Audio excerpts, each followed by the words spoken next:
Salut tout le monde, j'espère que vous allez bien. Je suis trop contente de vous retrouver aujourd'hui dans cette nouvelle vidéo.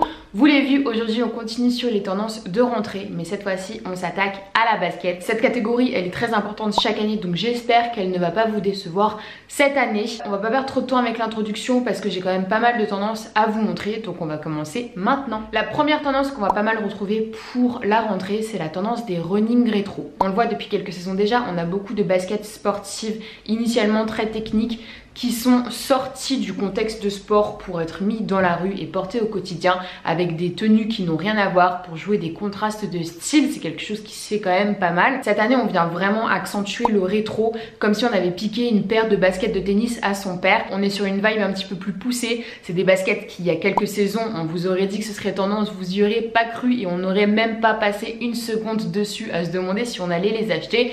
Mais voilà, c'est des modèles qui sont vraiment revenus, qui sont cassés sur des looks au féminin avec des robes, avec des jupes pour jouer sur des contrastes de style, ce qui donne des looks beaucoup plus pointus. On a vu ça énormément chez les Scandinaves. Le modèle le plus représentatif de cette tendance selon moi, c'est le modèle de New Balance, celui qui a fait sold out tellement on l'a retrouvé à tous les pieds. C'est le modèle 530. On en a vu d'autres également chez Nike. On a la Air Monarch 4, on a les Reebok premiers, on a tout ce qui va être les ASICS Gel. Si on lose cette tendance et qu'on se l'approprie à son style au quotidien, je trouve que ça donne tout de suite un aspect un petit peu plus pointu, complètement décalé, quelque chose qui peut être assez sympa à travailler. Donc moi c'est une tendance que j'aime pas mal. En deuxième gros changement, on a la semelle Shanky. Vous pensiez que c'était terminé? Et ben non, c'est toujours pas terminé. La semelle Shanky, elle est encore plébiscitée par les grosses marques de luxe. Ça continue d'influencer les marques d'en dessous, donc on va en retrouver encore et encore. En ce qui concerne les marques de luxe, on continue à en retrouver chez Prada, on continue à en retrouver chez Gucci avec le modèle Riton. On en a également chez Acne, qui est un modèle qui est quand même assez cool. Dans nos modèles un peu plus abordables, on va continuer à les voir chez Nike avec le modèle Zoom Super Rep. On en aura toujours chez Skechers, chez Reebok avec les DMX. On va en retrouver aussi dans d'autres marques en dessous qui sont pas des grosses marques de streetwear, mais qui sont des marques un petit peu de tous les jours telles que les Asos, qui vont continuer à plébisciter la semelle Shanky. Donc on va pouvoir en retrouver pour toute gamme de prix. C'est vraiment quelque chose qui continue. C'est quelque chose dont personnellement je commence un petit peu à me lasser, à voir encore combien de temps ça va continuer. En troisième, c'est un aura qu'on retrouve souvent sur les baskets avec cet esprit un petit peu technique, sportif, à la recherche de nouvelles matières. C'est un aspect un peu futuriste. On a retrouvé ça chez Balenciaga avec les baskets track. On a retrouvé ça chez Alexander Wang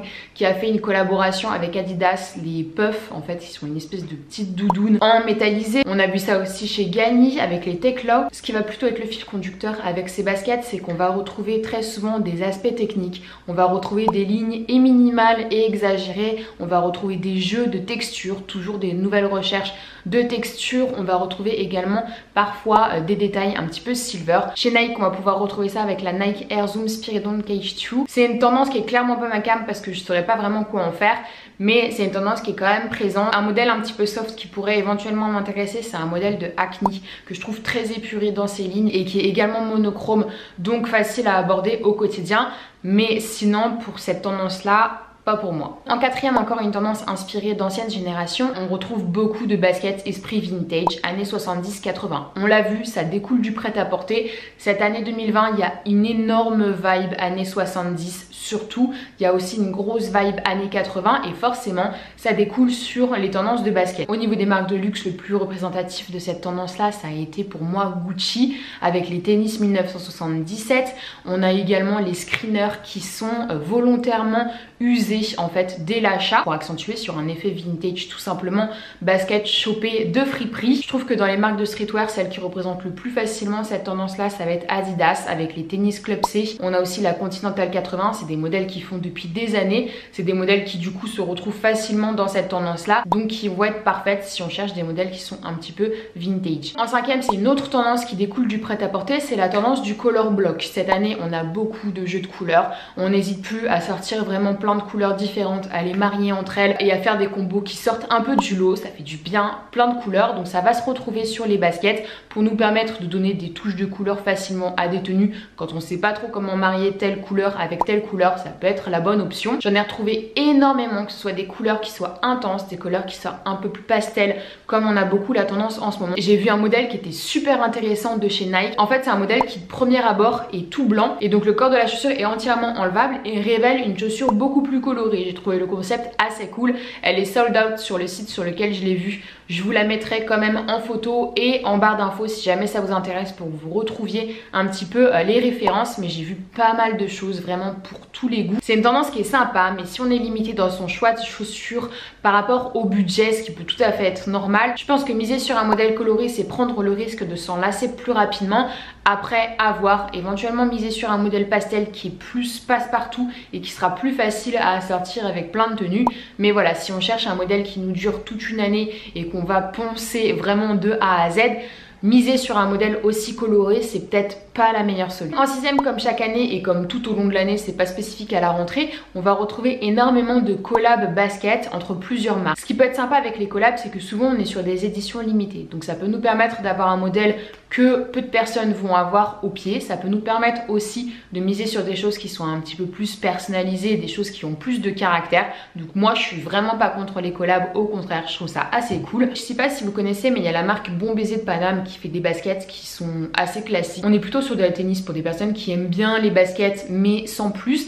Et donc ils ont fait pas mal de petites collabs qui rendent leur modèle un petit peu plus intéressant, qui leur donnent un petit peu plus de caractère que d'habitude. Ils ont fait une collab avec Barbie, ils ont fait aussi une collab avec In Love, c'est un artiste de rue qu'on retrouve beaucoup dans le Marais qui tague des murs avec des messages d'amour, donc je trouvais ça assez sympa. Ce qu'on a pas mal retrouvé également, c'est des collabs avec Disney. Il y a Gucci qui a fait une énorme collaboration avec Disney, il y a Master of Arts qui a fait aussi une collab avec Disney. La raison, si on se demande pourquoi autant de collabs avec Disney cette année, c'est qu'on est dans l'année du rat et le marché le plus porteur en ce qui concerne les baskets, c'est la Chine. Donc il y a vraiment une raison commerciale à tout ça. C'est pas mal pensé. Ensuite, c'est issu d'une tendance du prêt-à-porter. On va retrouver beaucoup de looks monochromes en beige. Donc, il y a beaucoup de baskets qu'on va pouvoir retrouver en beige.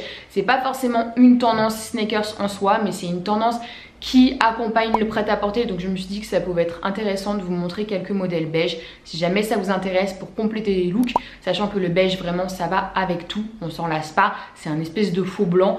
Donc ça peut être pas mal de miser dessus pour la rentrée scolaire. Ce qu'on va voir aussi énormément, et là c'est vraiment pas une tendance mais c'est plus une prise de conscience générale, il va y avoir beaucoup de dimensions éco-responsables qui va être donnée, qui va être impulsée par de nouvelles marques en ce qui concerne la basket, pour essayer un petit peu de bousculer les grands monstres du streetwear qui sont pas forcément super réglo sur l'impact social et environnemental. Donc si vous voulez agir un petit peu à hauteur de votre capacité, et évidemment il n'y a pas du tout de pression à ce niveau-là, misez sur des baskets qui sont éco-responsables, qui sont vraiment éco-sourcées, qui emploient correctement leurs ouvriers. Ça peut avoir un impact mis bout à bout, donc ça peut être intéressant de regarder les marques qui sont engagées à ce niveau. Je vous mettrai tout en barre d'infos si jamais ça vous intéresse, plusieurs marques. Si vous en avez d'autres, n'hésitez pas à les mettre en commentaire.